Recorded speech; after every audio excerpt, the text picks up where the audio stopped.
Well, a Worcester business is set to auction off memorabilia from crime fighter Eliot Ness. You'll recall he's the man who helped bring down Chicago mobster Al Capone.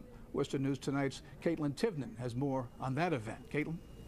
Well, Greg, it's a few pieces of American history that are expected to fetch a pretty hefty sum. They've been appraised and expect to sell at auction for close to $50,000. He's one of America's most notorious organized crime fighters. Eliot Ness was an American prohibition agent in Chicago in the 1920s. Now a number of his belongings have found their way to Worcester. It's an important piece of Americana. I'm really thrilled that we can offer it to the public. Wayne Tuiskula runs Central Mass Auctions. He appraised the pieces a few years ago and was recently asked to sell the collection.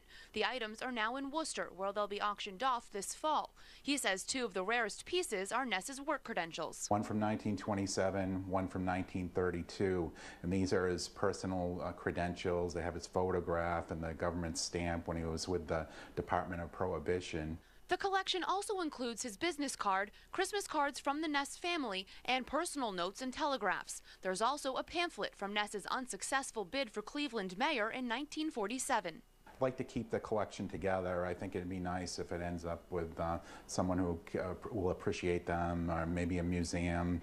Ness is most famous for heading a team of law enforcement agents nicknamed the Untouchables. He also helped take down infamous Chicago mobster Al Capone. I have sworn to put this man away with any and all legal means at my disposal, and I will do so.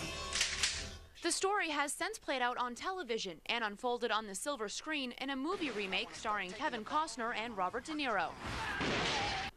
Tuiskula says he's already hearing from potential buyers across the country and says he wouldn't be surprised if the collection finds its way back to Chicago. It's nice to know that it's going to end up in the hands of someone who will appreciate it, and hopefully ends up in a place where it's displayed prominently and people can enjoy it.